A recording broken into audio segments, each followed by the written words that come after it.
Probably not. You guys are probably like, yeah, I want Brandy Melville. That's not the kind of clothing we're talking about, right? Does anyone need to eat in this room, right? You guys need food. I know for some of you chubsters, for sure, you don't need to eat more. You need to diet, right? It's not a matter of, do we need these things, these physical things? So what is Jesus actually really saying in this passage? He is saying, true believers meet the needs of other believers. And it does not only have to be physical or materialistic. Brothers and sisters, in your small group, how many of you know the person in your small group? How many of you really know the person that you sit next to each and every week? How many of you really know their struggles, their trials, the difficult things that they go through? How many of you know that some people in this room come from divorced families, or their parents are going through a divorce, and that they, as a result of what happened in their families, they struggle with depression? How many of you know that some brothers in this room might get verbally abused by their parents, or people just pick on them, and they go through a difficult situation in their life?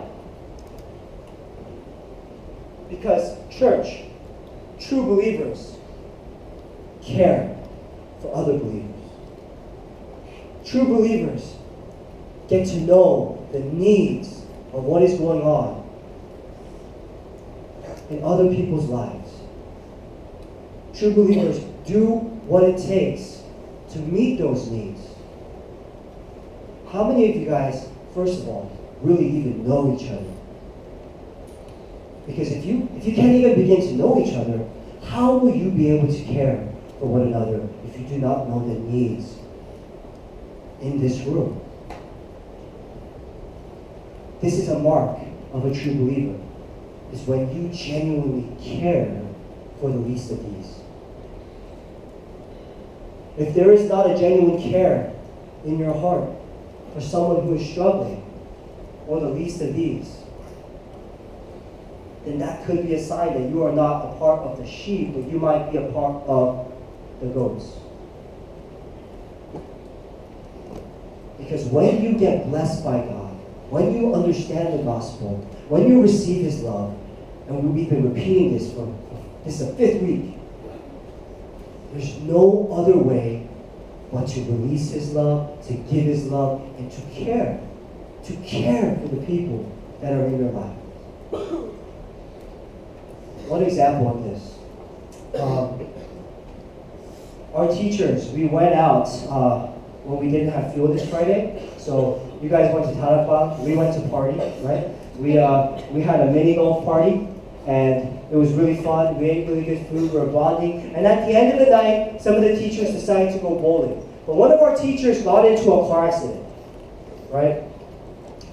And our very own praise leader, Jonathan, right? Jonathan teacher, he's here, but he got in a car accident and he injured like his neck, I think, and his head was hurting, and this was late at night. So he went to the ER, right? So I'm looking at Snapchat the next day and like Instagram, and I see that he's at the ER. But you know what else I see? I see 4 or 5 other teachers. Sam teacher was there. I don't know if Ben teacher was there. No, he wasn't there. But Sam teacher was there. All right, that's all we need to know. And some of the other teachers were there, waiting. Oh, Koala teacher was there, right there. Basketball coach, Daniel teacher, right? And they were waiting with him in the ER till 3, 4 a.m. Why do you think they were waiting with Jonathan teacher? Do you think they were there trolling him, saying, man, you should have worn your seatbelt? Probably doing that. Right? And they were probably like, just messing around. But you know why they were there? Because they genuinely cared for Jonathan teacher. Amen? They genuinely cared. This is what it looks like to care for your brothers and sisters. To meet the needs, to be there for them when they need you, to know what they need. And here's a crazy thing. In verse 40, Jesus says this, truly I say to you, as you did it to one of the least of these my brothers, he says something crazy. He said, you did it to me. He says, you did it to me. What does Jesus mean by this? When you care for your brothers and sisters in this room, in this church, and also just the universal church, when you actually care and meet the needs of people, check this out. Jesus says you're directly caring for him. You're doing it as if you were doing it to him. Let me give you an example. Let's say that I was away. I was far away and I was in North Korea. I don't know. I can't even go to North Korea. But let's say I was in North Korea. Right? I was doing mission work. And my wife and my daughter, and then, oh, by the way, I'm having a son. Anyways, you guys can go crazy later. Congratulate my wife. His name will be Isaiah. So you can start calling him Isaiah right now. Okay, anyways, I'm having a boy. Okay, so imagine this. I'm away. I'm here. I'm in North Korea, and my wife, my daughter, and my son, they're here, right?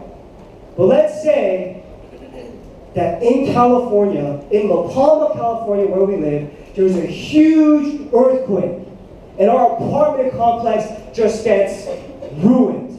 Like, it's like this, and all of a sudden the earthquake happens, and it gets leveled, and the apartment's gone. And now my wife, my daughter, and my wife is injured. She got hurt because of the earthquake. And my daughter is going crazy, because she's just crazy. And my son is just, he's a baby, so he can't do anything, right? But they have no place to stay. And let's say Amy went to my wife and said, Sherry, teacher, you can stay at my house until P-Bang comes back, and we will take care of Isaiah, we'll take care of Kaylin, and you can just rest and heal. We'll pay for the hospital bills. I'll personally cook for you every day and feed you. And I know you lost all of your clothes, so I'm going to take you to the mall and buy you all new clothes from Nordstrom's. And on top of that, I know that everything was ruined, so we're going to hook you up and set you up with a really nice place. And we're going to take care of it. And I'm in North Korea, and I hear that there's an earthquake. I hear that my wife is injured. I hear all these bad things happening. And I'm like so distressed, and I'm crying. I'm like, God, why? But then I hear of Amy, who took care of my wife, and my son, and my daughter. You know what I would do? I would be eternally grateful to Amy. I would be so thankful because she took care of my family. I would take it as if she were taking care of me. Brothers and sisters, when you care for one another, Jesus Christ takes it personally. When you are able to care for the person next to you, for your brothers and sisters in this church, for the Christian community, it's like you are taking care of Christ. Because that's what he would do, and that's what he would want you to do as you encounter his love. Can I get an amen? Amen. You know how amazing that is to say that you are blessing Jesus Christ? That when you care for your brothers and sisters, you are ministering to Christ, you are ministering to Jesus, that you are actually taking a part of what he is doing in this world by spreading his love. That is a beautiful picture. That's an amazing thing. As this passage moves on, in verses 41 through 46, it talks about the goat. It talks about the non-believer. It talks about those who do not know Christ. Those who have not been blessed by the Father, meaning that those who have not responded to the gospel.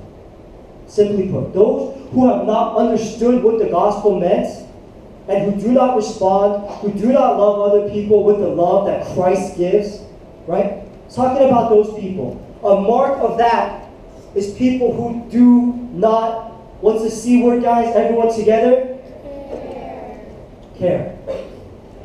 That when you see your brother and sister in need in this room, You just don't give a rip. Like, so what? That's their problem. Why should I help them? If that's you, that when you don't care for people, you don't care for other believers, you don't care for people who are less than you, if that's you, I'm not saying it, the Bible is, read it carefully, it is a high possibility that you are a goat. That you truly do not get and understand what the gospel is about. That you don't get what it means that Jesus Christ died on the cross for you and rose again so that you could have a new life, so that your sins can be cleansed, so you can be right with God, so you can enter into eternity with God, because Jesus paid the price for you. He forgave you when you sinned against Him. Now, He calls you to forgive others. He calls you to love others. He calls you to care for others. That is the gospel. And if we are people who are caring, who are loving, I want to encourage you, continue to do that. Because that is a mark that you are a child of God and that you are an inheritor to His kingdom. And it's a mark that you are living a gospel-centered life. But for those of you who might just not care about anyone but yourself all the time, I want to challenge you this morning. Do you really know what the gospel is about? Do you really know what it means that Jesus Christ died for you? He died for your sins, every single thing that you did wrong. Because you cannot be right on your own. You cannot go to God the Father on your own. Jesus Christ paid the price so that you can be right with God. And if you understand that, brothers and sisters, your life should not be the same. Your life should not be the same. Let me close our eyes this morning.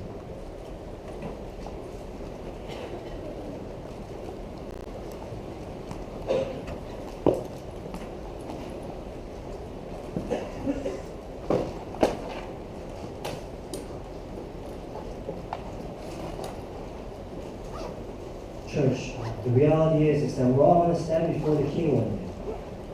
We are all going to stand in front of Christ. Are you going to be on the right, where the sheep is, or are you going to be on the left? Have you heard the gospel many times? You've heard that Jesus Christ died for you. You've heard that He rose again so that you could have a new life. You heard that He lived the life that you should have lived and died the death that you should have died. But He did it in your place so that you can be right with God the Father and enjoy eternity with God. Maybe you've heard this many times, but maybe your life has not changed. And if that's the case, this morning, I want to beg you to listen to the gospel and respond.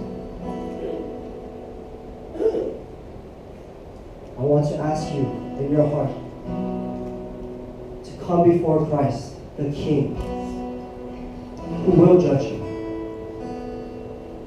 and ask Him to give you a heart